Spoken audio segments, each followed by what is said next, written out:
अच्छा, आज हमने लास्ट टाइम हम पढ़ रहे थे कि पाइथन के अंदर वो ख़राब है।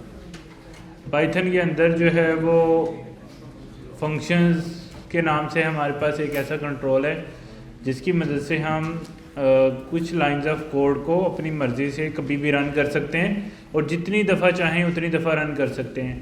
अच्छा, ये लूप से डिफरेंट है। लूप में एक सर्टन टाइम एग्जीक्यूशन होती है और सेम कोड उतना एग्जीक्यूट बार बार होता ही होता है, लेकिन इसमें क्या है कि हम अपनी मर्ज़ी से जब चाहें कॉल कर सकते हैं। और इसमें एक और बेनिफिट है कि चूँकि हम इसको डिफरेंट लोकेशन यानी इसकी डेफिनेशन और इसकी जो कॉलिंग है वो डिफरेंट प्लेस पे होती है, तो जहाँ इसको डिफ़ाइन किया गया है वहाँ ये पैरामीटर रिसीव कर सकता है और जहाँ से हम इसको कॉल कर रहे हैं वहाँ से आर्गूमेंट पास कर सकते हैं।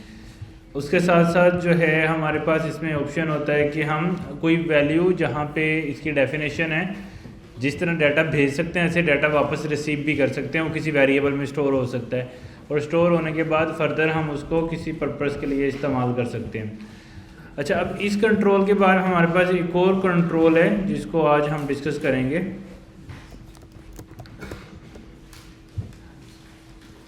उसका मतलब क्या है कि लेट्स सपोज अगर हमारे पास कुछ ऐसा सिनेरियो है कि हमने कुछ सेट ऑफ वेरिएबल्स रैम में स्टोर करने हैं, तो हमें वेरिएबल बनाना आता है। हम क्या करते हैं कि हम लिखते हैं num equal to 10, num 2 equal to 20, num 3 equal to 30। इस तरह हम इसको सेव करते हैं, वेरिएबल बनाई जाते हैं, वो वेरिएबल की वैल्यूज़ जो हैं वो रैम में स्टोर होती रहती हैं।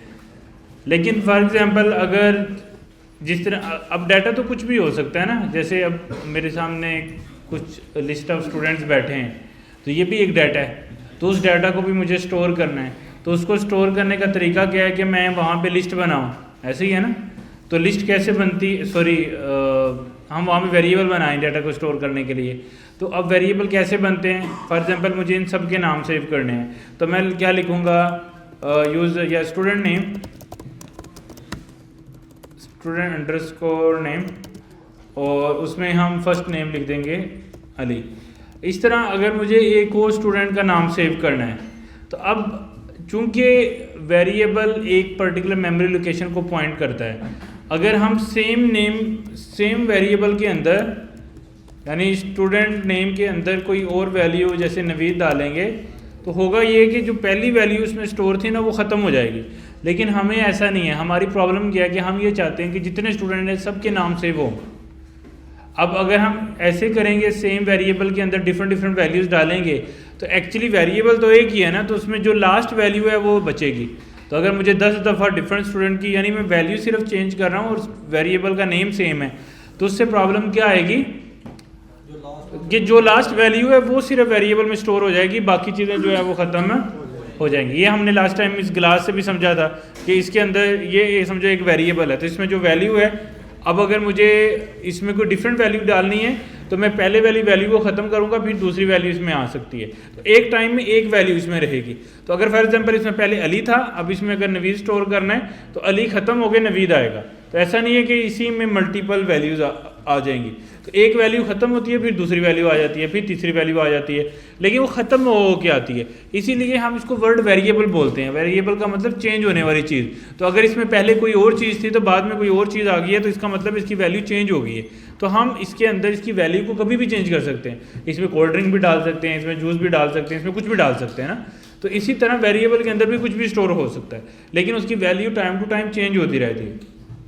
लेकिन जब भी हमने उसकी वैल्यू को चेंज करना है तो उसी के नाम लेके उसके अंदर दोबारा कोई चीज़ डाल देंगे। लेट्स सपोज अगर मेरे पास इस तरह के 3, 4, 5 डिफरेंट ग्लास हैं, अब उनके हम नाम रख लें, तो एक चीज़ अगर एक ग्लास हम उसमें से पिक करते हैं, उसमें कोई वैल्यू चेंज करते हैं तो हो जाएगी। दूसरा पिक करते हैं तो उसमें कुछ चेंज करते हैं तो उसमें हो जाएगा। तो जिस भी ग्लास के अंदर यानी जिस भी वेरिएबल में जो वैल्यू चेंज करेंगे वो होती जाएगी। उसका तरीकाकार सिंपल है कि हम उसके नेम को दोबारा से पॉइंट करेंगे। यानी अगर आपने एक पर्टिकुलर वेरिएबल बना लिया है, उसको दोबारा बनाओगे ना, तो एक्चुअली वो नया वेरिएबल नहीं बनेगा, उसी वेरिएबल की वैल्यू चेंज होगी। इसको बोलते हैं वेरिएबल का जो मेमोरी लोकेशन के साथ रेफरेंस है, वो चीज़ यहाँ पे सेट होगी। अब इतनी बात तो हमें समझ आ गई है। अब अगर फॉर एग्जांपल मुझे बहुत सारे डिफरेंट स्टूडेंट के नेम सेव करने हैं, तो एक तरीका ये है कि हम वेरिएबल के नाम चेंज करें, क्योंकि वेरिएबल का नाम अगर सेम रखते हैं तो सेम मेमोरी लोकेशन में वैल्यू स्टोर होती है। तो रेदर देन हम सेम क्लास में सेम बार बार वैल्यूज़ डालें, हम मल्टीपल क्लास में डिफरेंट वैल्यूज़ डालें। तो इस तरह क्या होगा कि मेरे पास ज़्यादा ऑप्शन होगी वैल्यू को स्टोर करने की।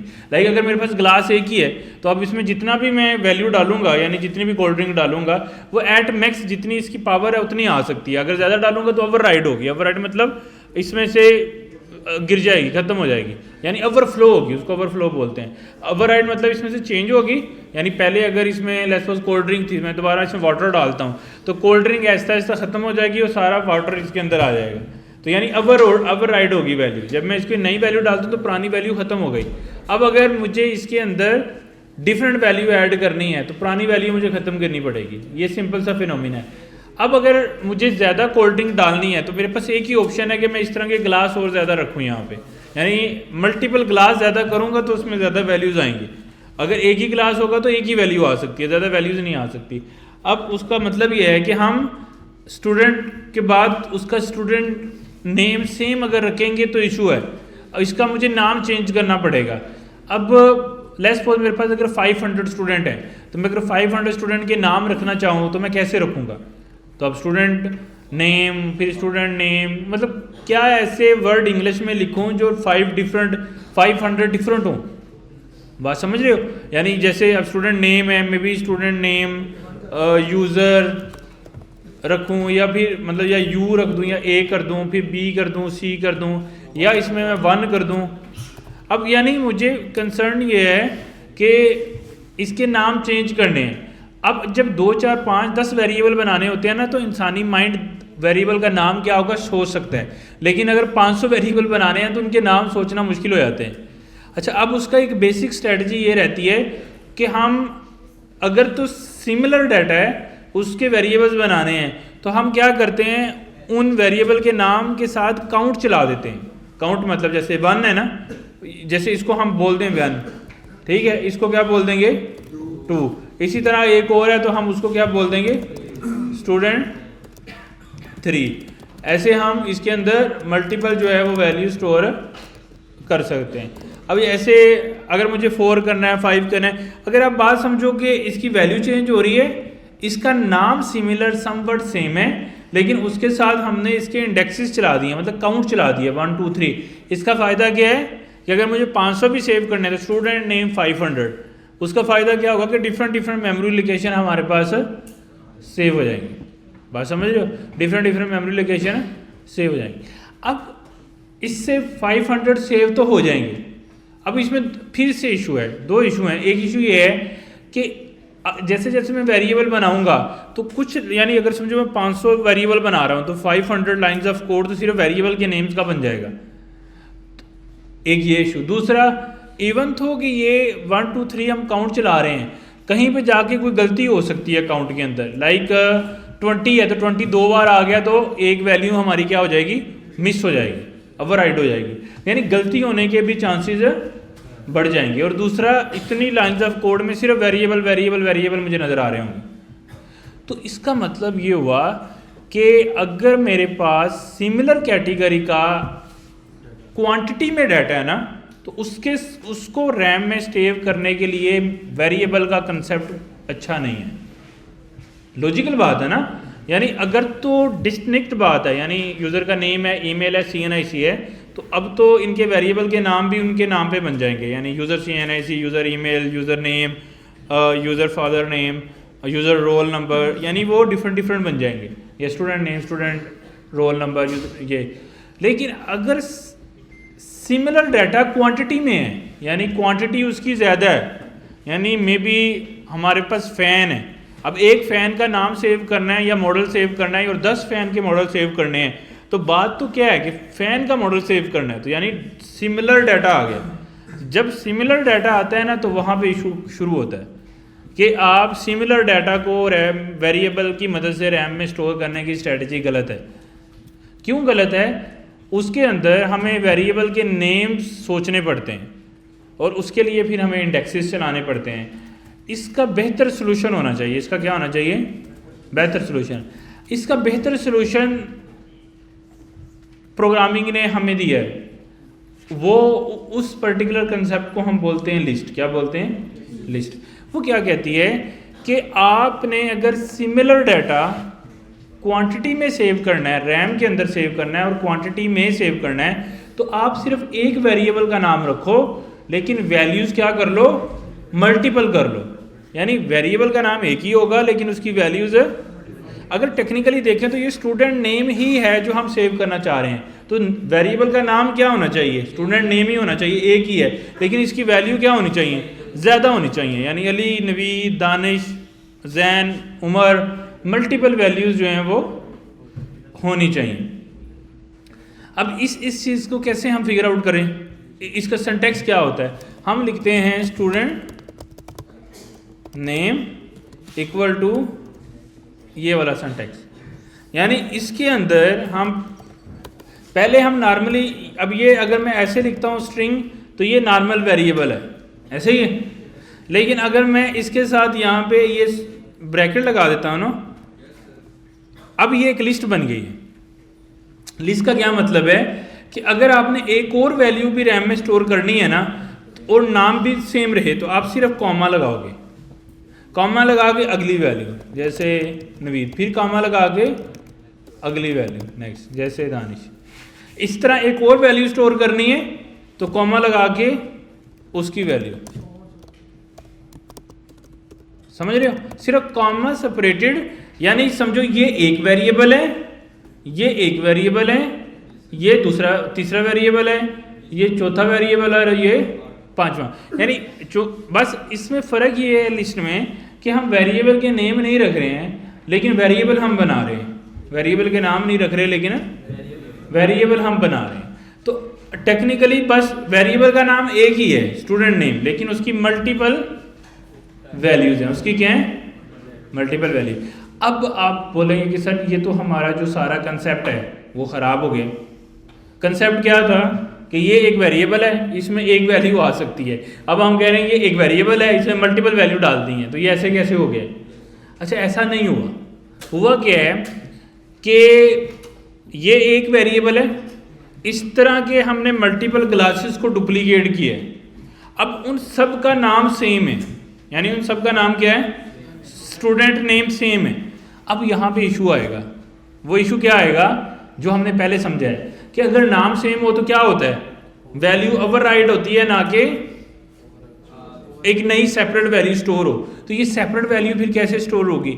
उसका सोल्यूशन प्रोग्रामिंग ये कहती है कि जब आप लिस्ट बनाते हो ना, तो वेरिएबल का नाम तो स्टूडेंट नेम ही है, और ये अगर हमने 5 वेरिएबल बनाए हैं तो ये 5 दफ़ा डुप्लीकेट भी हो गया है। लेकिन एक चीज़ डिफरेंस है, वो क्या है? जो हमने ऊपर की है 1 2 3, ये वो क्या कहता है कि प्रोग्रामिंग यानी पाइथन क्या करती है, वेरिएबल बनाते हुए उसका नाम यानी अली की वैल्यू इस पर्टिकुलर बॉक्स में स्टोर करेगी, और उसका जो नाम है वो क्या रखेगी? Student name underscore 0। इसको बोलते हैं इंडेक्स। क्या बोलते हैं? इंडेक्स। यानी जो देखो, हमने भी अगर सिमिलर डाटा स्टोर किया, हमारे दिमाग में भी तो यही आया कि हम इसके साथ क्या लगा दें? इंडेक्स लगा दें। तो वो कहते हैं अगर इंडेक्सेस ही लगाने हैं सीक्वेंस के साथ तो वो मैं खुद लगाता हूँ। उसका फ़ायदा क्या होगा कि कोई भी ऐसा सिनेरियो, जैसे हमने कहा था ना कि हम अगर स्टूडेंट नेम 20 सेव करते हैं और अगर 20 2 दफ़ा लिख दिया तो एक वैल्यू ज़ाया हो जाएगी। अब चूंकि ये खुद से इंडेक्सिंग लगा रहा है तो ये हमेशा इंडेक्स काउंट प्लस करके लगाएगा। हमारी ये टेंशन ख़त्म हो जाएगी कि कोई एक वैल्यू ज़ाया हो सकती है। तो फिर ये क्या करेगा? ये एक वेरिएबल था, अगर मैंने कॉमा लगा दिया तो ये इसका डुप्लीकेट इसके साथ खड़ा कर देगा। अब इसका नाम रखेगा स्टूडेंट 0, स्टूडेंट नेम 0, और इसका क्या रखेगा? Student name 1। अगर एक और कॉमा लगाया तो एक और क्लास बन जाएगा और उसका नेम क्या रखेगा? स्टूडेंट नेम 1, फिर एक स्टूडेंट नेम 2, फिर अगर एक और हमने कॉमा लगा दिया, जैसे जैसे कॉमा लगाई जाएंगे ये डुप्लीकेट होता जाएगा। बात समझ आई? अब ये ऐसा नहीं है ये एक ही है। अब ये डुप्लीकेट करना ये कैसे पता लगेगा? इस कॉमा की मदद से। अगर कॉमा आया तो डुप्लीकेशन हो जाएगी, फिर कॉमा आया तो इस वेरिएबल की डुप्लीकेशन हो जाएगी और उसके साथ क्या हो जाएगी? इंडेक्सिंग हो जाएगी। तो अगर हम इसको क्विकली ड्रा कर लें अपने पास,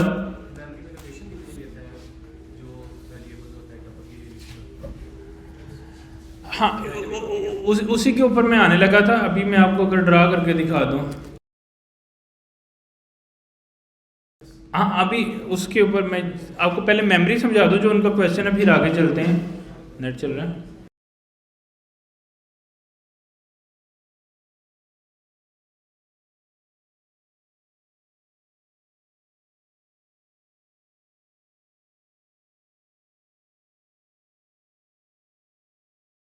अच्छा, हम क्या कर रहे थे कि अगर हम इसको ड्रा करें तो हम कैसे करेंगे। समझो ये मेरे पास रैम है, ठीक है, और उसके अंदर हमने बनाए थे ये मेमोरी लोकेशन बनाई थी। अच्छा ऐसे ही है कि इस तरह हम इसकी मेमोरी की लोकेशंस बना देते हैं।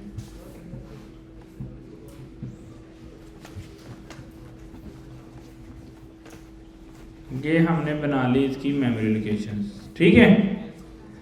अब वैसे ये छोटा बन गया है, ये मतलब सेम साइजेस होते हैं टेक्निकली मेमोरी लोकेशंस के।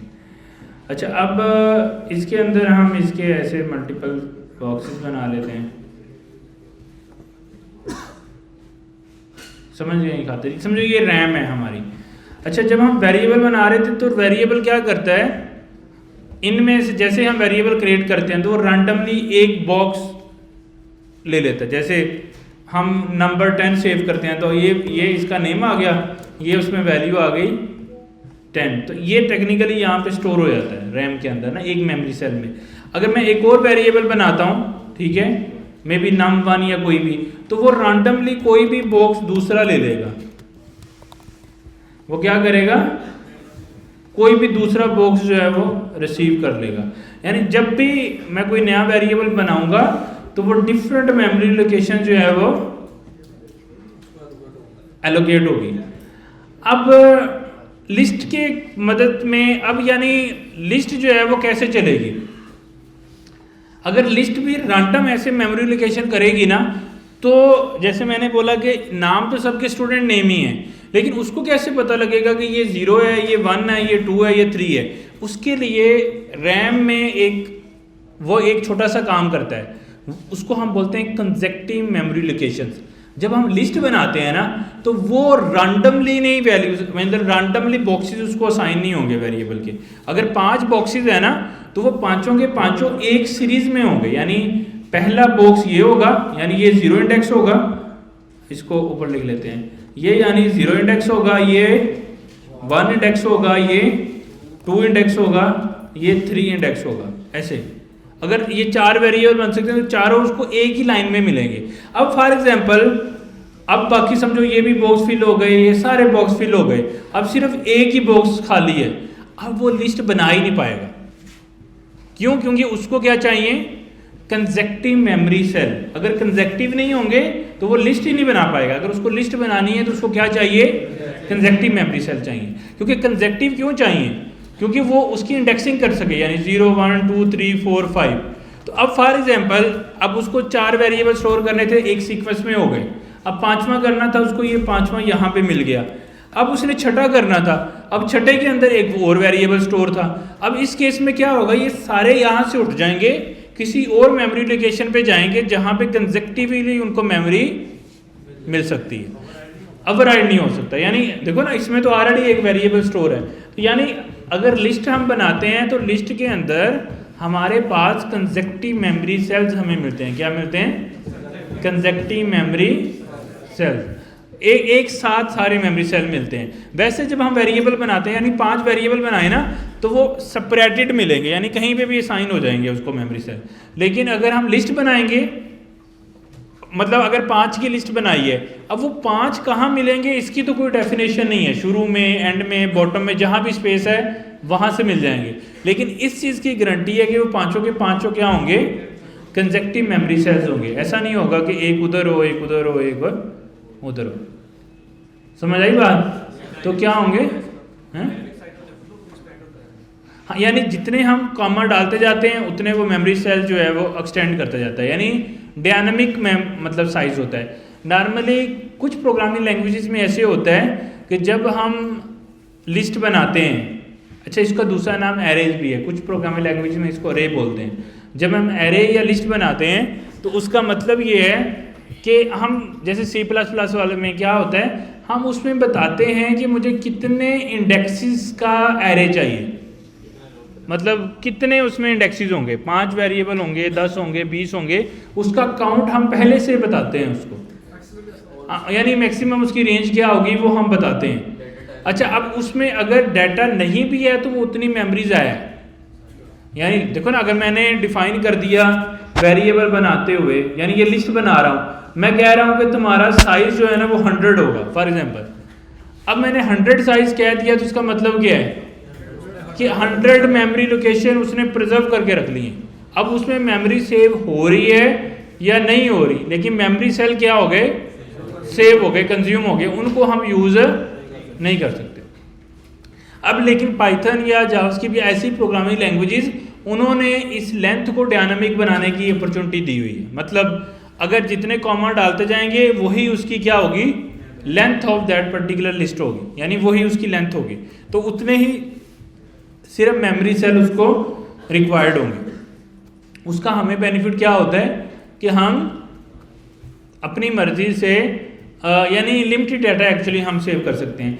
लेकिन अगर आप चाहते हो यार कि कुछ डाटा इसमें से मुझे ज़ाया करना है, यानी कुछ इंडेक्सेस मुझे ज़ाया करने हैं, तो वो वाली अपॉर्चुनिटी भी हमारे पास होती है कि आप लेट्स सपोज आपने ये 5 वेरिएबल स्टोर किए हैं, अब अगला इससे वेरिएबल आप ऐसे ही कॉमास डालते जाओ।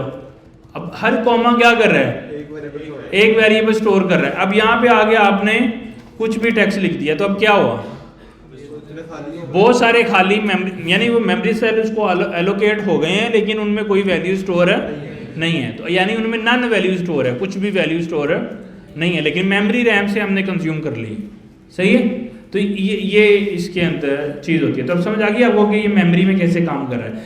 अब क्वेश्चन ये है, अगर ये टोटली इंडिपेंडेंट है, ये टोटली क्या है, इंडिपेंडेंट है, अगर ये टोटली इंडिपेंडेंट हैं, यानी इस अली का और इस नवीद वाले वेरिएबल का आपस में कोई ताल्लुक नहीं है, यानी अब चूंकि ये वेरिएबल की तरह ट्रीट हो रहा है, तो वेरिएबल तो कभी भी चेंज हो सकते हैं, क्योंकि वेरिएबल का मतलब क्या है, चेंजेबल, वेरिएबल तो कभी भी चेंज हो सकते हैं। दूसरा, उसके अंदर किसी भी किस्म की वैल्यू आ सकती है, यानी ये एक कंटेनर है, यानी एक वेरिएबल है, इसमें कुछ भी आ सकता है, इसमें कोल्ड ड्रिंक आ सकती है, जूस आ सकता है, कुछ भी आ सकता है, इसके अंदर कोई लिक्विड इसके अंदर आ सकता है। इसी तरह हमारे पास जो है वेरिएबल है, उसमें कोई भी वैल्यू आ सकती है। तो लिस्ट का काम सिर्फ इतना है कि कंजेक्टिव मेमोरी सेल हमें दे दे।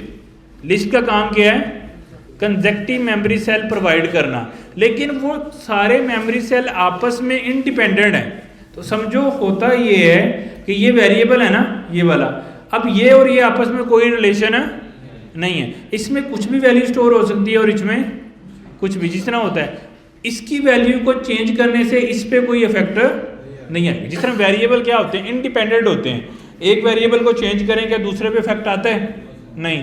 इसी तरह लिस्ट में जो इंडेक्सेस पे वेरिएबल बन रहे हैं ना, वो भी सारे क्या होंगे, इंडिपेंडेंट होंगे, उन पे कोई भी ऑपरेशन हम लगा सकते हैं एक वेरिएबल की तरह। अब क्वेश्चन इसमें ये है कि अगर ये इंडिपेंडेंट हैं, तो अब इनकी वैल्यू भी मतलब इंडिपेंडेंट भी चेंज हो सकती होगी, और इनकी इंडिपेंडेंट वैल्यू हम रीड भी कर सकते होंगे, ऐसा पॉसिबल होना चाहिए ना। अच्छा, इसका सिंटैक्स क्या होता है प्रोग्रामिंग में, वो हम डिस्कस कर लेते हैं। अगर मैं क्या करता हूं, यानी वेरिएबल के नाम के साथ ये स्क्वायर ब्रैकेट लगा देता हूं, जिस तरह हम स्क्वायर ब्रैकेट वैल्यू को शो करते हैं ना, इसी तरह वेरिएबल के नाम के साथ क्या लगा देता हूं, स्क्वायर ब्रैकेट, और उसके अंदर मैं क्या करता हूं, उसका इंडेक्स नंबर लिखता हूं। यानी अब ये समझो क्या बन गया, एक वेरिएबल का नेम बन गया है। कौन सा अब ये मैं कौन से वेरिएबल को पॉइंट कर रहा हूं, अली को, यानी पहले वाले को। अब मैंने इसको पॉइंट करके कुछ भी वैल्यू चेंज की तो किसकी वैल्यू चेंज होगी, अली की वैल्यू चेंज होगी, और किसी को कोई इफेक्ट नहीं आएगा। यानी अगर लिस्ट में अगर मुझे कोई वेरिएबल फाइंड करना है, तो मैं क्या करता हूं, लिस्ट वाला साइन बना के उसमें इंडेक्स, क्योंकि देखो हमने इसको क्या डिस्कस किया है, इन सब का नाम तो स्टूडेंट नेम ही है, तो हमने नाम क्या रखा है उसका, स्टूडेंट नेम। अब ये डिफरेंशिएट किस बात पे हो रहे हैं, इंडेक्सेस से।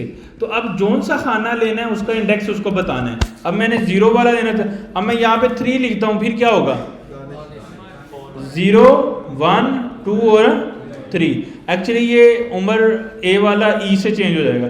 अगर मैं 4 लिखता हूँ तो फिर क्या होगा, ये जैन वाली वैल्यू चेंज होगी। अगर मैं यहाँ पे 100 लिख देता हूँ फिर क्या होगा,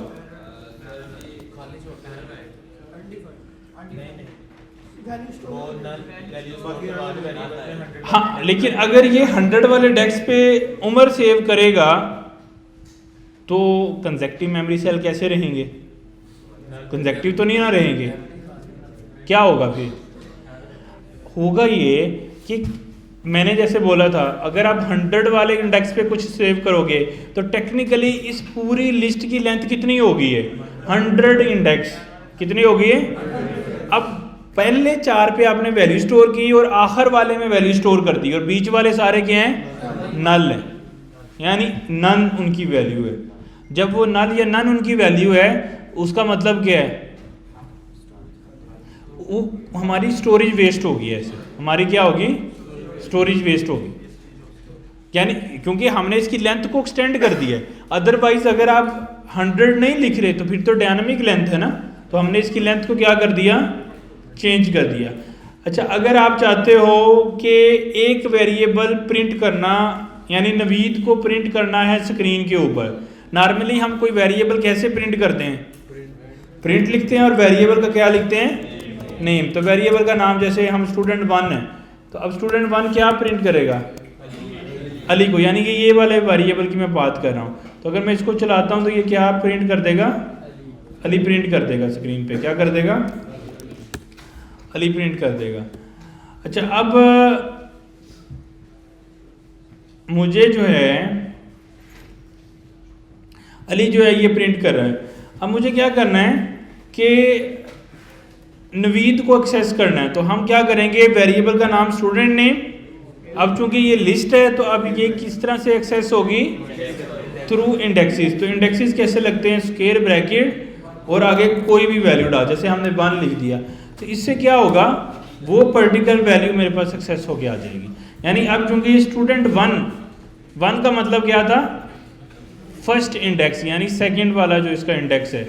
बस लिस्ट में एक स्टैंडर्ड है, वो ये है कि मेमोरी सेल हमेशा 0 से चलता है, क्योंकि मेमोरी के जो यूनिट्स हैं वो हमेशा 0 से, यानी जो इंडेक्सेस हैं ना वो हमेशा 0 से स्टार्ट होते हैं।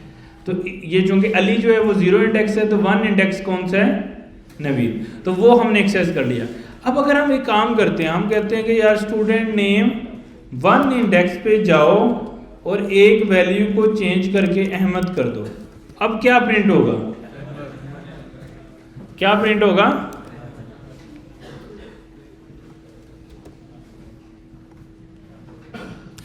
लेकिन हालांकि हमारे फर्स्ट इंडेक्स पे क्या सेव है, नवीद, लेकिन वो अहमद प्रिंट हुआ है। क्यों, हमने सेम वेरिएबल को एक्सेस करके उसकी वैल्यू चेंज कर दी, सेम वेरिएबल की वैल्यू चेंज कर दी है।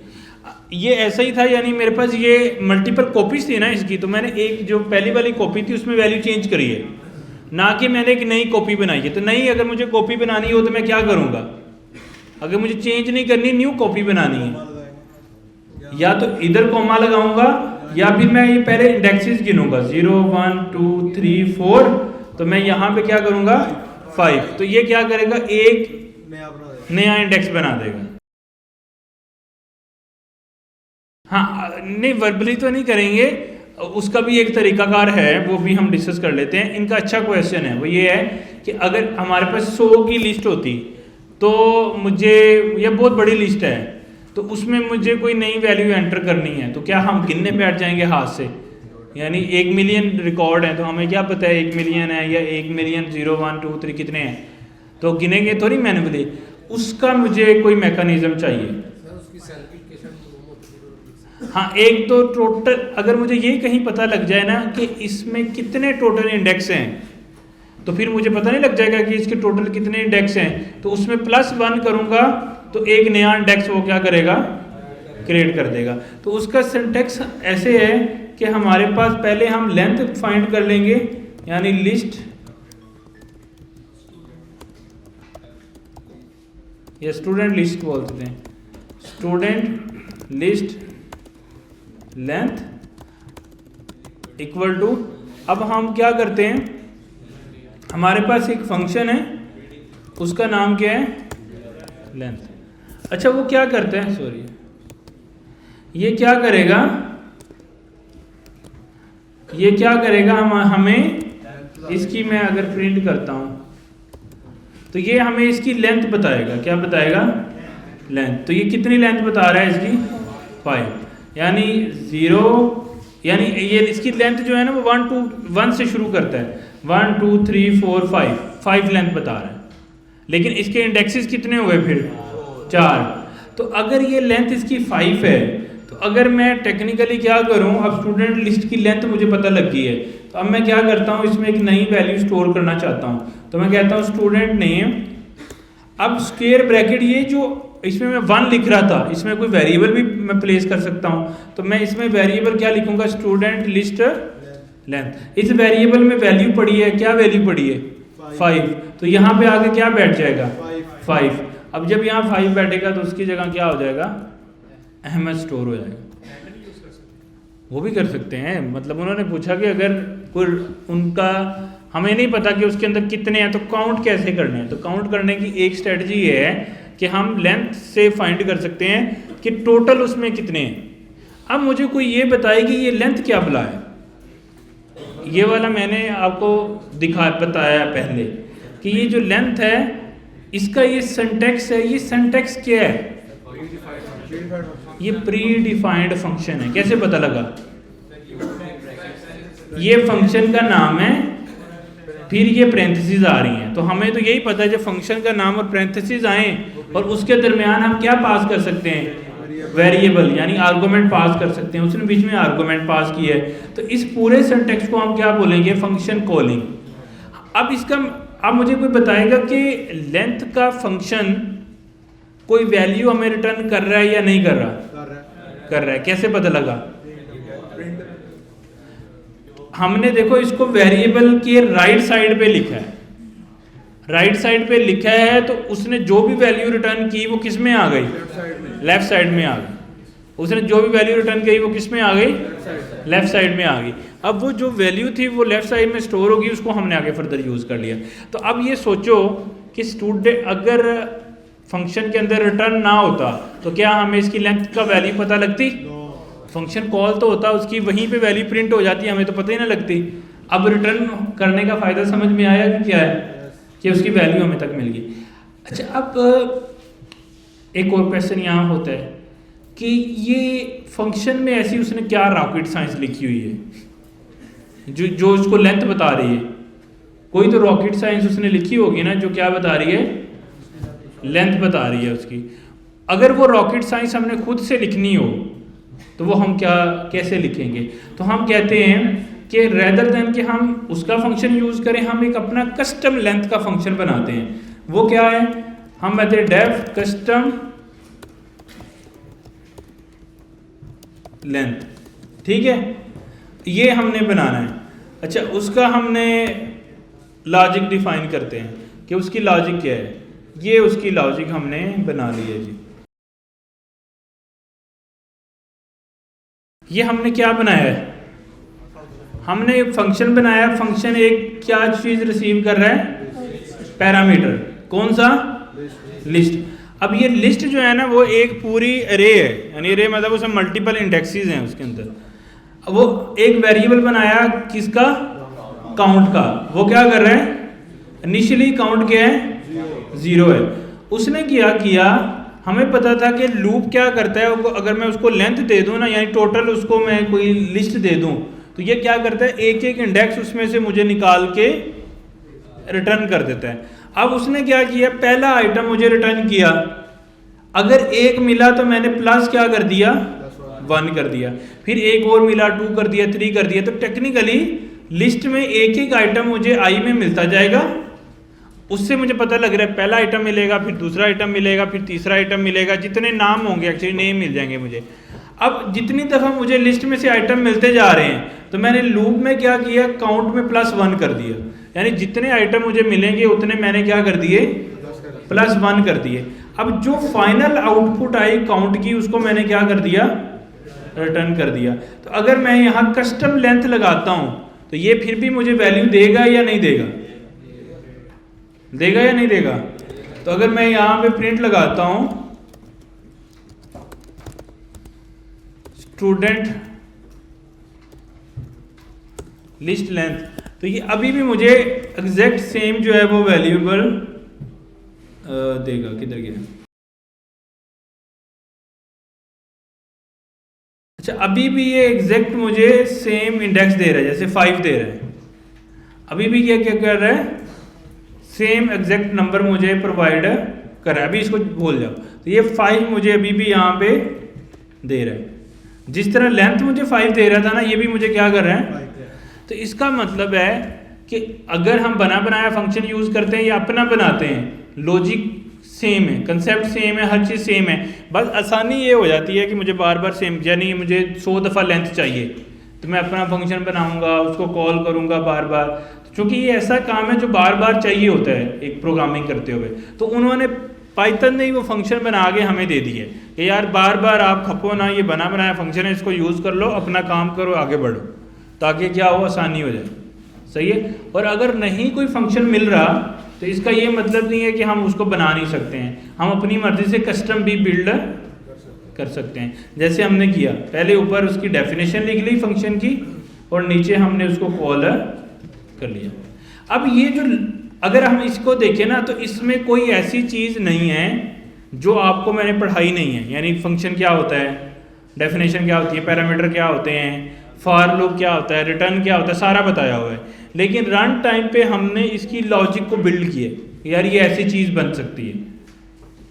मतलब जो मुझे करना था वो मैंने इन टूल को यूज़ करके किया है। और अगर आप देखो तो मैंने फंक्शन और लूप को कंबाइन करके यूज़ किया है। अब ये आर्ट है जो डेवलपर के अंदर होती है। यानी आपको जब सारे, यानी जब आपको लिस्ट भी पता लग जाएगी, और लेट्स सपोज इसमें 50 कंट्रोल्स हैं एट मैक्स, मैं बोल रहा हूँ एट मैक्स 50 कंट्रोल है या 50 चीज़ें हैं। अब आपको सारी 50 चीज़ों का पता लग गया है। अब आपका काम क्या है? आपका काम ये है कि उन 50 चीज़ों को एक प्रॉब्लम सॉल्व करने के लिए कैसे जोड़ तोड़ पैदा करना है। यानी कौन सी कट्टी यूज़ करनी है, कौन सी ऊपर लगानी है, कौन सी नीचे, क्योंकि मतलब सबका सेम है। यानी लूप को मैं फंक्शन के अंदर लिखूं या बाहर लिखूं, लूप का मतलब लूप है, उसका मतलब चेंज नहीं होगा। फंक्शन का मतलब फंक्शन है, लिस्ट का मतलब लिस्ट है, तो वो मैं बाहर लिखूं, अंदर लिखूं, साइड पे लिखूं, उससे फ़र्क नहीं पड़ता। लेकिन हाँ, अगर चूंकि प्रोग्रामिंग फ्लेक्सिबल है, वो कहती है कि किसी भी कंट्रोल को किसी भी ऑर्डर में किसी भी जगह यूज़ कर लो। अगर मैं चाहता तो मैं इसके अंदर इफ़ भी लगा देता।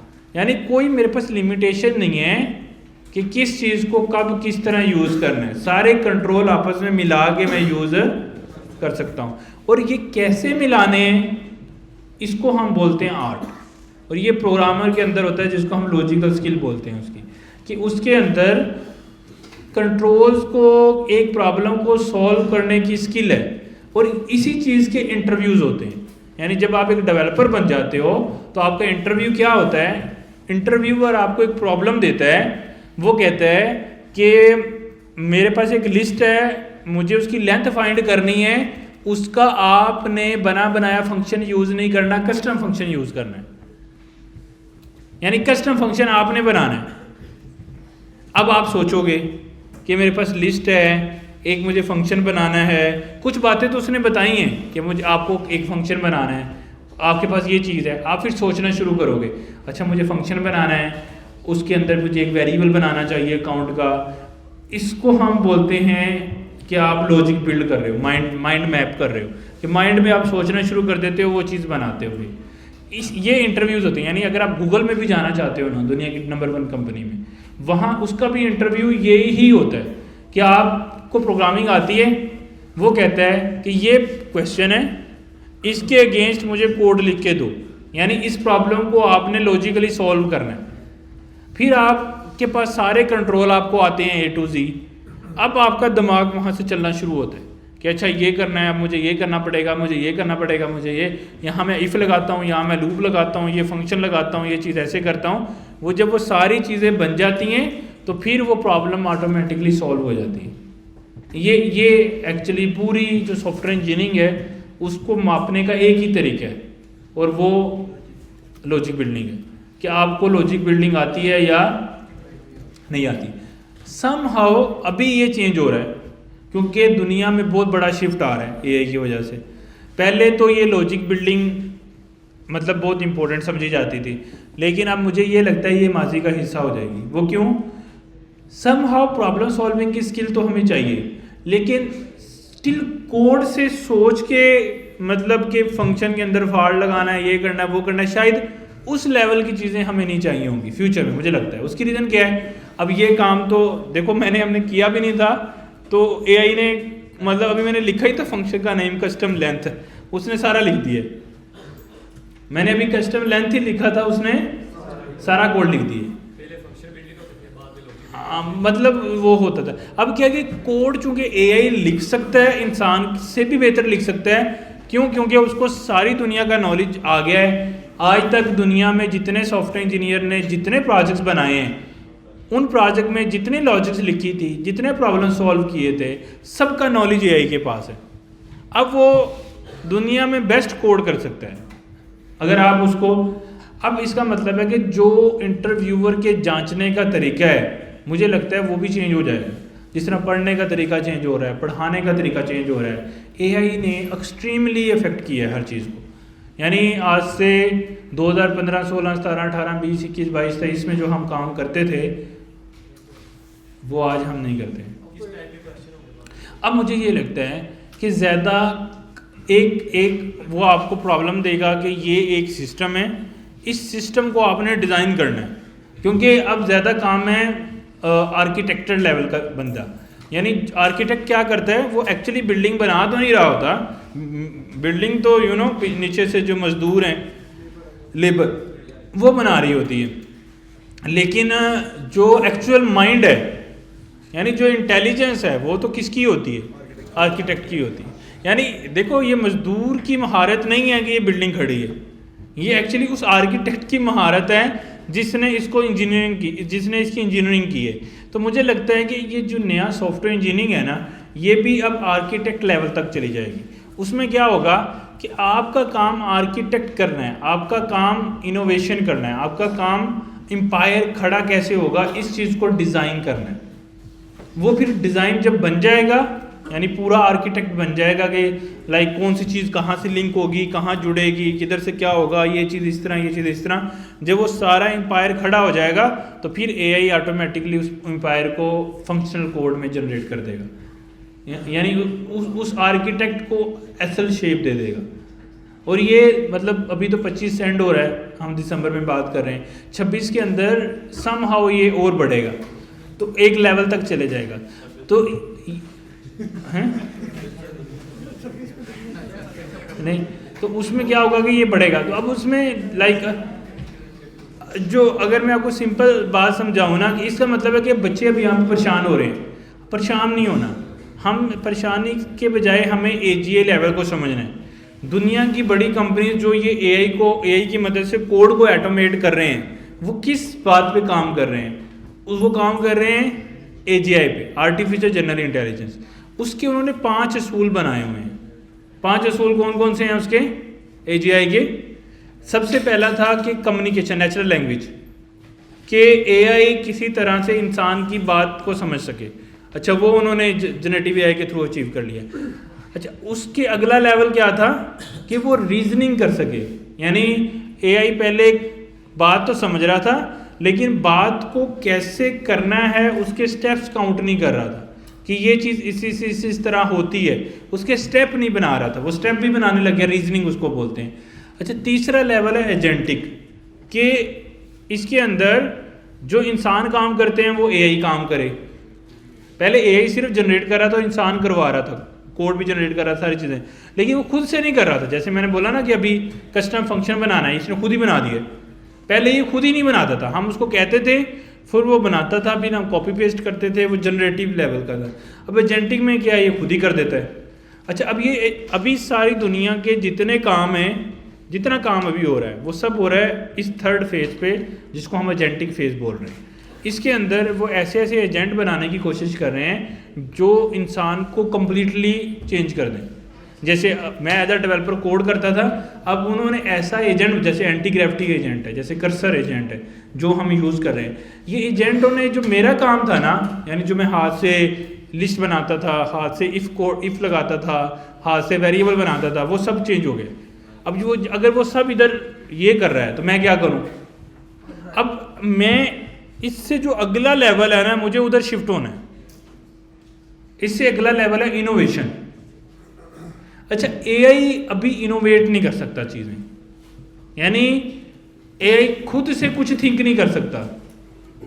यानी अगर किसी ने एरोप्लेन भी बनाया है ना, वो एरोप्लेन किसी इंसान ने सोचा है तो वो बना है। एआई के अंदर ये पावर नहीं है कि वो दुनिया में जो चीज़ एग्जिस्ट नहीं करती वो उसको भी सोच ले। क्यों? क्योंकि एआई डाटा से बना है, और जो जितना उसके पास डाटा है वो उसी में ही जोड़ तोड़ के आंसर दे सकता है, बिल्कुल नई चीज़ कोई प्रोड्यूस नहीं कर। आप उसको एक बात को 1,00,000 दफ़ा भी पूछोगे ना, वो घुमा फिरा के वही बात करेगा। आपने कभी नोटिस किया हो कि आप उसको एक बात पूछोगे वेरिएबल क्या है, फिर पूछोगे वेरिएबल क्या है, वो उसी बात को बार बार घुमा फिरा के वही बात करेगा जो उसने पहली दफ़ा की है। क्यों? क्योंकि वो इनोवेटर नहीं कर रहा। और मुझे ये लगता है कि 10, 15, 20 साल कम से कम एआई इनोवेशन अचीव नहीं कर सकती। अच्छा, फ्यूचर का तो नहीं पता किसी को कि कल ही हो जाए, लेकिन इमेजिनेशन ये है जिस तरह एजेंट, यानी यहाँ तक भी पहुँचने के लिए एआई को 50 बल्कि 75 ईयर्स हो गए, यानी 50 में आया था ये, 1950 में। 75 तो नहीं, कितने हो गए? 75 हुए ना। तो 75 ईयर जो है वो उसको लग गए ये गोल अचीव करने में कि जो इंसान काम करता है वो यही काम करे। अब अगला गोल अचीव करने में कितना टाइम लगेगा किसी को नहीं पता। 2 साल हो सकता है हमारी ज़िंदगियां गुजर जाएं, हो सकता है बच्चों की ज़िंदगियां भी गुजर जाएं, हो सकता है कि अगले साल ही हो जाए, किसी को कुछ नहीं पता। लेकिन मुझे, मेरी जो पर्सनल राय अगर आप पूछो तो एआई इनोवेट, यानी एआई समझो जैसे अब एरोप्लेन है ना, अब ये सोचो एआई एरोप्लेन की अलग ही कोई चीज़ पैदा कर दे जो अभी दुनिया में एग्जिस्ट ही नहीं करती, कोई किसी ने अभी सोची ही नहीं है। लेकिन ऐसा नहीं हो सकता, ऐसा नहीं हो सकता। एआई भी सिर्फ वही करेगा जो उसको बताया गया, जो उसको ट्रेन किया गया। क्योंकि इसका मतलब है, अगर लेट्स सपोज एक रिसेप्शनिस्ट कैसे होता है, वो फिजिकल रिसेप्शनिस्ट वहाँ पे रिपोर्ट आ जाएगा, लेकिन वो वही करेगा जो इंसान ने उसको बताया। फुटबॉल खेलने वाला आ जाएगा, हर काम, रेस्टोरेंट में खाना देने वाले रिपोर्ट आ जाएंगे, पेट्रोल डालने वाले रिपोर्ट आ जाएंगे, पढ़ाने वाले भी शायद रिपोर्ट आ जाएंगे, लेकिन हमेशा वो वही करेंगे जो हम उसको बताएंगे। तो वो इनोवेशन लेवल की, अभी अगर आप एआई एजेंट बना का फ्यूचर चल रहा है, यानी 3rd लेयर पे हैं। अभी ये लेयर बहुत वसी है मेरी नज़र में, क्योंकि ये पहले वर्चुअल लेयर है, फिर ये फिजिकल बन जाएगी, यानी जैसे वर्चुअल एजेंट है, फिर ये फिजिकल एजेंट जिसको रोबोट्स बोलते हैं, उस पर अभी काम होगा। फिर ये अभी तो ये सिर्फ देखो कोडिंग एजेंट में दुनिया ने सबसे बड़ा जो मार्का मारा है ना अभी तक एआई ने, वो मारा है कोडिंग एजेंट में, कि उन्होंने हमारी जॉब को किक ऑफ किया है। यानी जो मैं काम करता था उसने उसको किक कर दिया है, ये उसने दुनिया में सबसे बड़ा मार्का मारा है। उसने अभी डॉक्टर की जॉब को किक कोई नहीं किया, डॉक्टर वैसे ही मज़े से काम कर रहे हैं। उसने वकील की जॉब को कोई नहीं किया, उसने इंजीनियर की जॉब को कोई नहीं किया। अभी क्या होगा, इसी 3rd फेज में रहते हुए पहले मेरा जो काम था वो ख़त्म हो जाएगा, फिर वो दूसरों के काम ख़त्म करना शुरू हो जाएंगे, यानी वो हेल्थ में जाएंगे। अगर आप ओपन एआई के पार्टनरशिप्स देखो ना रोज़ डेली बेसिस पे, अभी वो हेल्थ पे जा रहे हैं, हेल्थ पे फोकस कर रहे हैं। जब हेल्थ को भी ऑटोमेट कर देंगे, फिर वो लायर में, यानी वो वर्टिकल्स में घूमेंगे, मेजर प्रॉब्लम सॉल्व हो जाएंगी। फिर उनका फोकस आएगा इनोवेशन पे, कि अब यानी इनोवेशन करें। अब हमें क्या करना है, हमें ये करना है कि जो कुछ हमने आज तक सीखा था, मैंने पर्सनली जो कुछ सीखा था वो तो हो गया ज़ीरो, क्योंकि वो तो सारा एआई एजेंट कर देगा, मेरा कोई काम उसमें नहीं। अब इससे आगे जो 3rd 4th फेज है ना इनोवेशन, मुझे लगता है अगर मैं वो सीख लूँ ना, ये मेरी राय है, मतलब ये कहीं मैंने इंटरनेट से नहीं पढ़ी, मुझे लगता है अगर मैं वो सीख लूँ, इनोवेशन सीख लूँ, उसको एआई मैच नहीं कर सकती, मेरी नज़र में नहीं कर सकती। हाँ, अब इनोवेशन में क्या सीखेंगे कि कुछ भी प्रॉब्लम सॉल्व करनी है, उसको सॉल्व करने के बारे में मुझे पता हो कि वो मैंने सॉल्व कैसे करनी है। न्यू आइडियाज़, यानी एक प्रॉब्लम है उसके बारे में थिंक करना है, उस प्रॉब्लम को सॉल्व करना है। सॉल्व कैसे करना है, यानी उसका कोई सॉफ्टवेयर बनाना है। अब पहले सॉफ्टवेयर में खुद लिखता था कोड, अब वो एआई कर देगा। मेरा काम क्या है कि उसको बनाना क्या ना वो बताना है, इनोवेशन। अब ये मुझे सीखना है टेक्निकली, मेरी स्किल ये होगी कि मैं इनोवेट करूँ चीज़ें, नई नई चीज़ें बनाऊँ। नहीं, एक्चुअली हुआ क्या है कि जो मैं कर रहा था ना, मेरा ज़्यादा फोकस इधर नहीं था। अच्छा, हो सकता है कि मैं कर रहा हूँ, आपकी बात ठीक है, वो सम वर्ड में कर, लेकिन मेरी कंपनी में 50 टीम मेंबर है, ठीक है। लिटरली वो 50 के 50 मेरी तरह सोचते नहीं सोचते ना। मतलब अगर मैं उसको कहता हूँ ना यार ये हेडर बनाना है, तो वो हेडर बनाता है। मैं उसको कहता हूँ फूटर बनाना है, तो वो फूटर बनाता है। लेकिन वो खुद से दिमाग से नहीं सोचता कि क्या बनाना है। जैसे हमने एक अभी प्रोडक्ट बनाया है बूट कैंप वाइज, ठीक है। अब उसके अंदर जो कुछ बना है ना, वो मेरा माइंड था, मेरी थॉट थी। अच्छा, बनाया लोगों ने ही, डिज़ाइनर ने बनाया, डिज़ाइन किया, डेवलपर ने कोड किया, चीज़ें की, लेकिन सारा थॉट प्रोसेस मेरा चल रहा है उसके अंदर। अगर अच्छा, वो आपका भी नहीं हो सकता, क्योंकि मैंने उस प्रॉब्लम को खुद से इनोवेट किया है। यानी एक प्रॉब्लम मैंने समझी, सोची, अपना दिमाग लगाया, उसका सोल्यूशन बनाने की कोशिश की। अब ये दुनिया में किसी के साथ मैच ही नहीं कर सकती, क्योंकि ये इनोवेशन है, ये मैंने की है, आप नहीं कर सकते। आप कर लोगे, लेकिन आप वही करोगे जो आपने, देखो आपने अगर बूट कैंप के रिलेटेड कभी समझा ही नहीं है कि ये क्या होता है, आप उसकी प्रॉब्लम कैसे सॉल्व करोगे? बात समझ आई? आप उसकी प्रॉब्लम कैसे सॉल्व कर लोगे? आप वही कर लोगे, आपने घर में मसले देखे या ना होते हुए, आप उनके सोल्यूशन फाइंड करने की कोशिश करोगे, क्योंकि उनको आपने देखा है। मतलब आप सोचोगे यार कि घर में दो लोग लड़ रहे हैं, तो उसको सॉल्व कैसे कराना है लड़ाई को, क्यों? क्योंकि आपने उनको लड़ते देखा है। बात समझ रहे हो? कि अब आप उसको सोल्यूशन भी प्रपोज करोगे माइंड में, और ऐसा समवट आप करते भी होंगे। अब ये जो कर रहे हो ना, दैट इज कॉल्ड इनोवेशन। यानी आप कोई नई चीज, कोई नई प्रॉब्लम आप इर्द गिर्द देख रहे हो, उसका सोल्यूशन, किसी की शॉप है, वो प्रॉब्लम्स फेस कर रहा है, अब आप उसकी जिंदगी को कैसे बेहतर कर सकते हो, that is called innovation.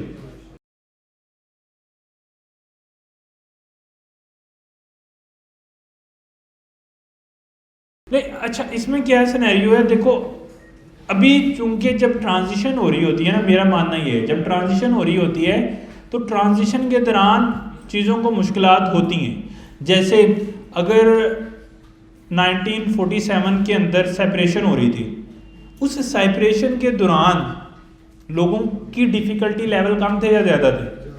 There was a lot high difficulties. क्यों? क्योंकि एक प्रोसेस ऑन गोइंग था। अभी चूंकि शिफ्ट हो रही है, अब ये शिफ्ट कितनी लंबी चलेगी मुझे नहीं पता है। अब ये शिफ्ट होने का नुकसान क्या है कि कुछ काम पिछला चाहिए और कुछ काम अगला चाहिए। अब एक्चुअली समहाउ आपको दोनों को लेके बैलेंस क्रिएट करना है। क्यों? कि कुछ कंपनियां फुली अगले माउंट पे नहीं जा रही, वो पिछले में है, और कुछ लोग फुली आगे चले गए हैं, तो हमें दोनों में समहाउ प्ले करना पड़ेगा। हाँ, अगर हम एक साइपरेशन या एक शिफ्ट से गुजर जाएंगे, then things will be very clear.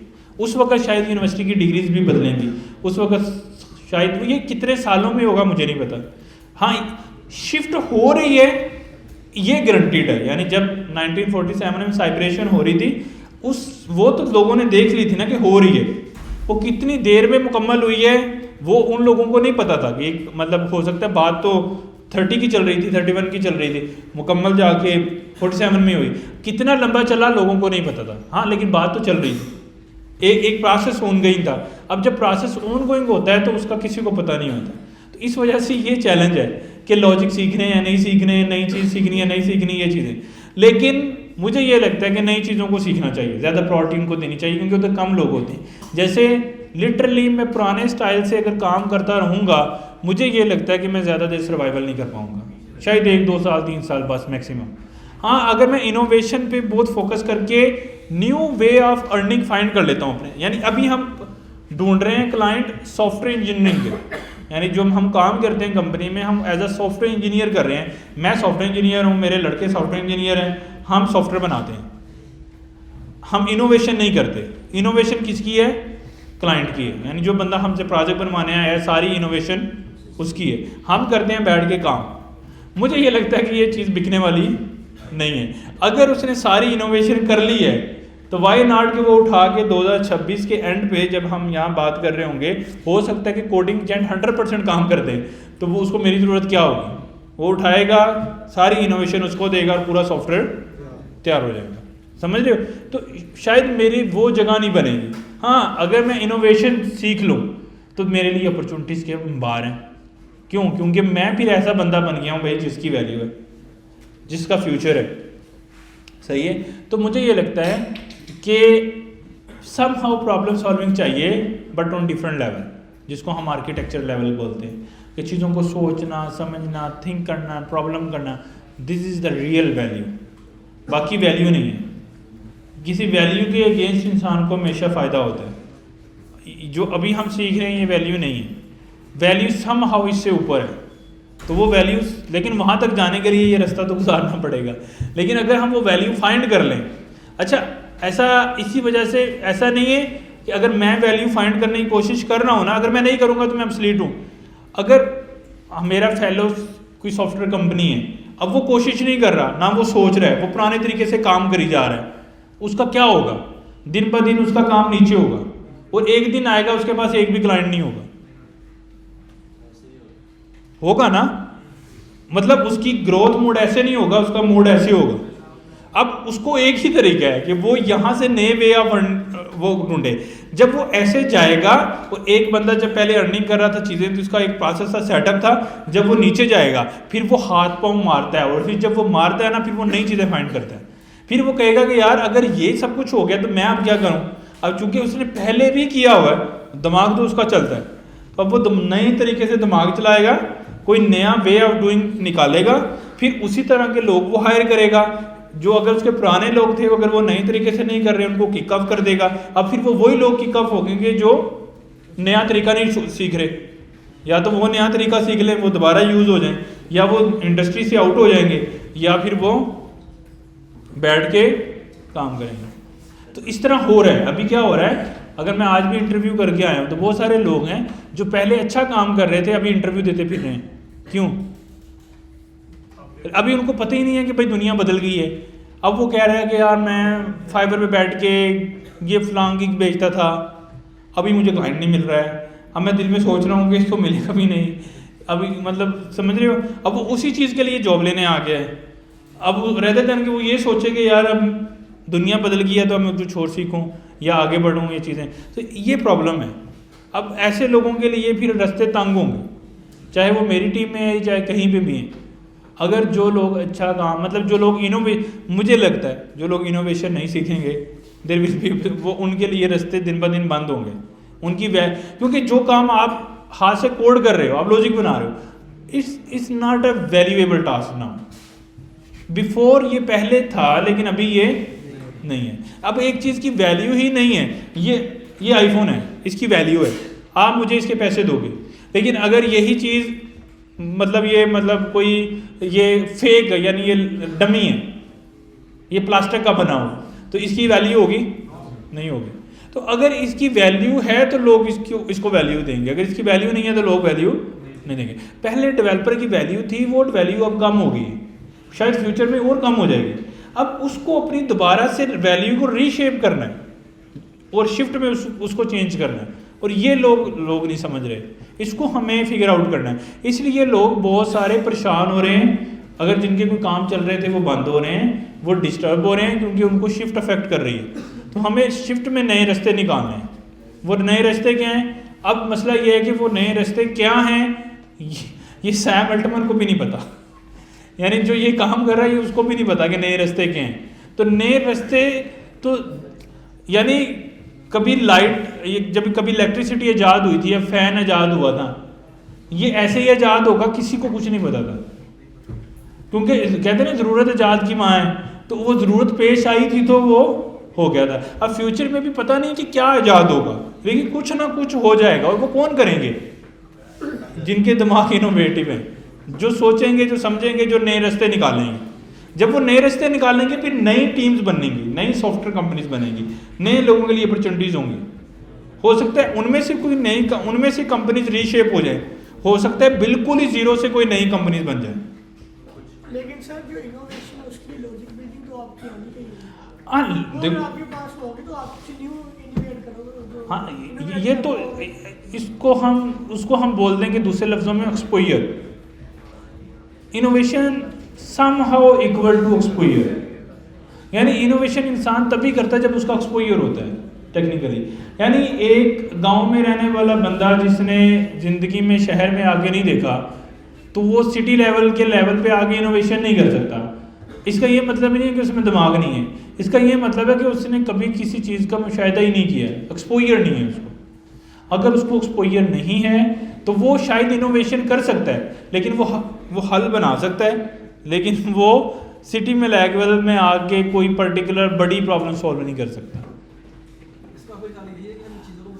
मुशाहिदा करना चाहिए, ज़्यादा सीखना चाहिए, ज़्यादा लोगों को मिलना चाहिए, ज़्यादा बिजनेसेस को देखना चाहिए, ज़्यादा इवेंट्स जो होते हैं वहाँ जाना चाहिए, ज़्यादा कंट्रीज़ में जाना चाहिए, ज़्यादा सिटीज़ में ट्रैवल करना चाहिए। वैसे भी ये तो हमारे उसमें भी है ना, इस्लाम में भी है कि हिजरत से बरकत है, कि जब आप एक जगह से दूसरी जगह जाते हो ना, आपको नए नए तरीके ढूंढने मिलते हैं, नई नई चीज़ें मिलते हैं। तो अपने आप को ग्रो करने के लिए निकलना पड़ता है, बाहर हाथ पांव मारने पड़ते हैं।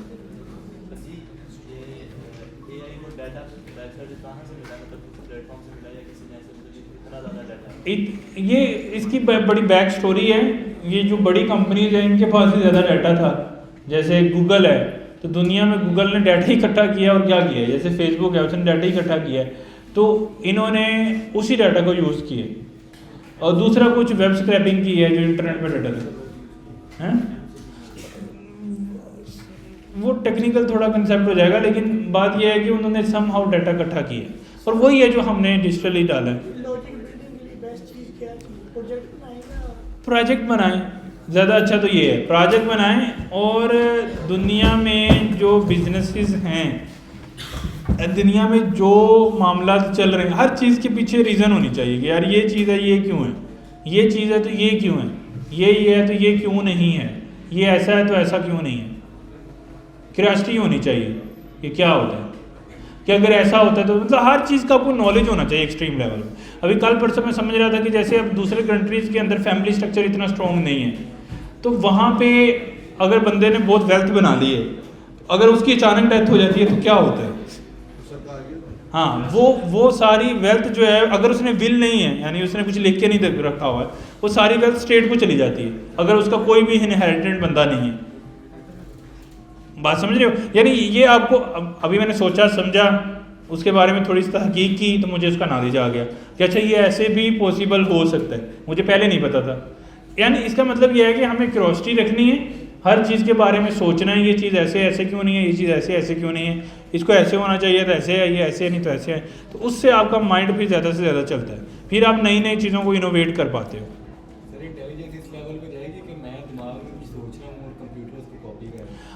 ऐसी चिप्स लोग बना रहे हैं, ऐसी चिप जो है ना उस पर लोग काम कर रहे हैं, जैसे न्यूडिया वगैरह, कि वो मतलब माइंड के ऊपर या हाथ पे कहीं लग जाएगी और वो फिर आपके न्यूरॉन्स को फाइंड करेगी और फिर जो आप सोच रहे हो वो करता जाए। ऐसा पॉसिबल है, शायद जल्दी हो जाए।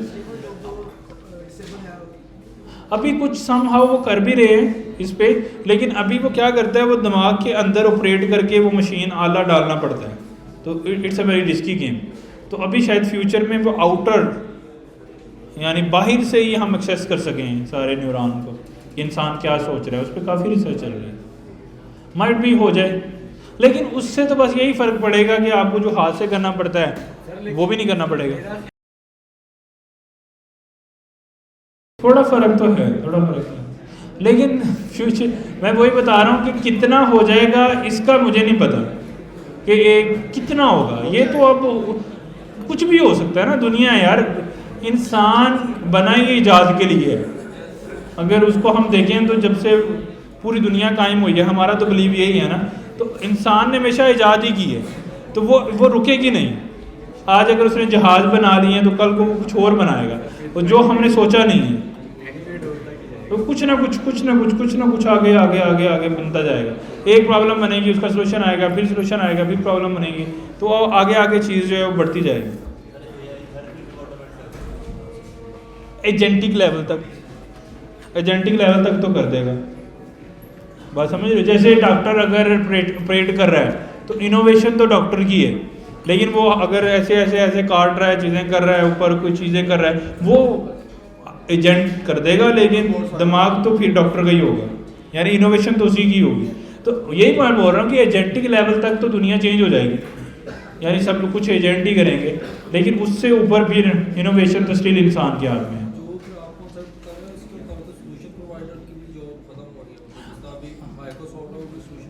हाँ, वो तो मीनिंगलेस हो जाएंगे, और मतलब 1-2 साल में उनकी ज़रूरत नहीं है।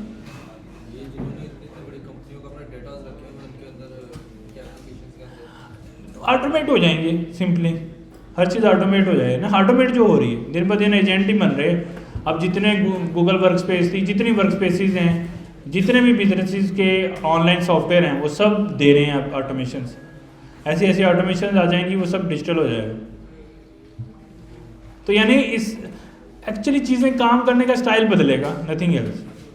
काम बल्कि बढ़ेगा, डिजिटलाइजेशन बढ़ेगी, सॉफ्टवेयर, क्योंकि पहले सॉफ्टवेयर बनाना मुश्किल था, अब आसान है, हर बिजनेस अपना सॉफ्टवेयर बनाया करेगा, तो काम बढ़ेगा, लेकिन वे ऑफ डूइंग चेंज होगा। पहले किसी और तरीके से करते थे, अब किसी और तरीके से करते हैं, ये बस ये फ़र्क होगा। पहले शायद मतलब पहले खाता हम हाथ से बनाते थे, तो खाता तो अभी भी बनता है, लेकिन वो डिजिटल गूगल शीट पे बन जाता है।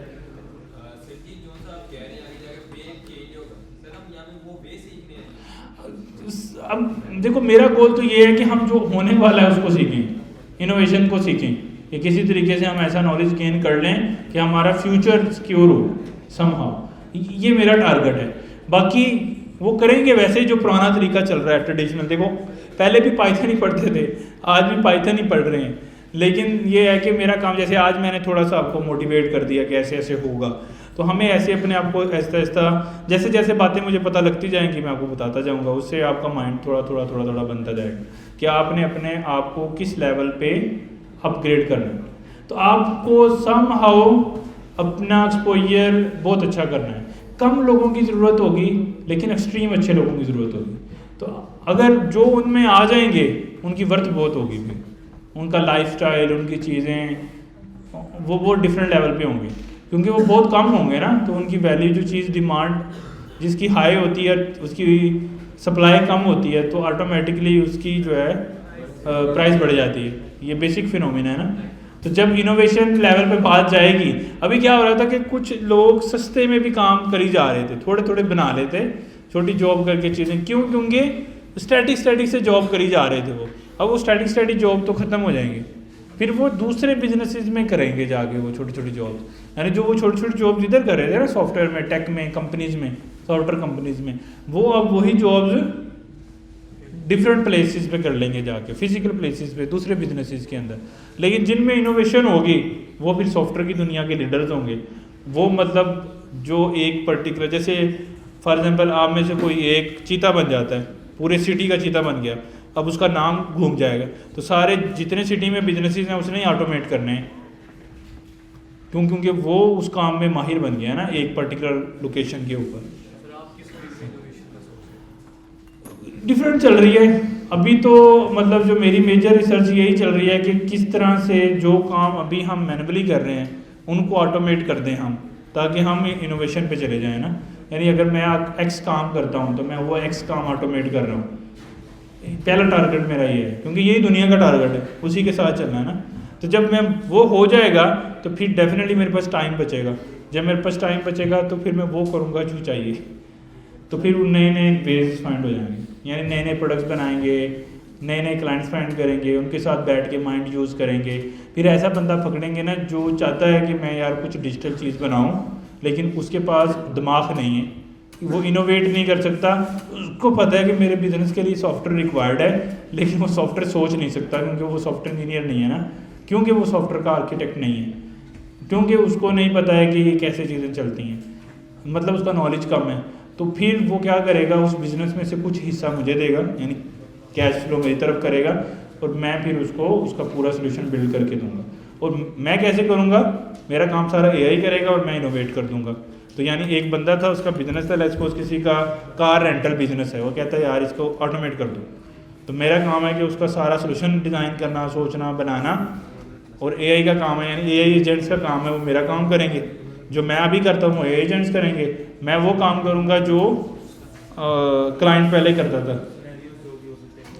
वो सिनेरियोज क्या होंगे, मैं एक कोई बंदा आएगा मेरे पास बिजनेसमैन, तो मैं उसको पूरा एंड टू एंड सोल्यूशन दूंगा कि कैसे होगा, यानी आपको क्या क्या चैलेंजेस हैं, क्या क्या चीज़ें हैं, किस तरह होगा।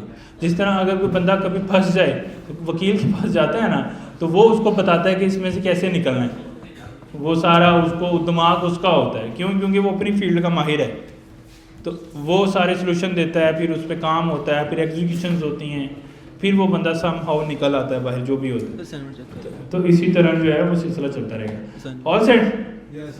तो आज हमारा कुछ टाइम जो है वो मोटिवेशनल मंजन में गुजर गया है, तो कोशिश करेंगे आज के बाद इसको कम रखें, क्योंकि जितना देंगे उतना ज़्यादा टाइम ज़ाया होता है। अल्टीमेटली ये कहानी है, कहानियाँ जितनी सुनाओ सुनने में अच्छी लगती हैं, जब करते हैं तो मुश्किल लगती हैं।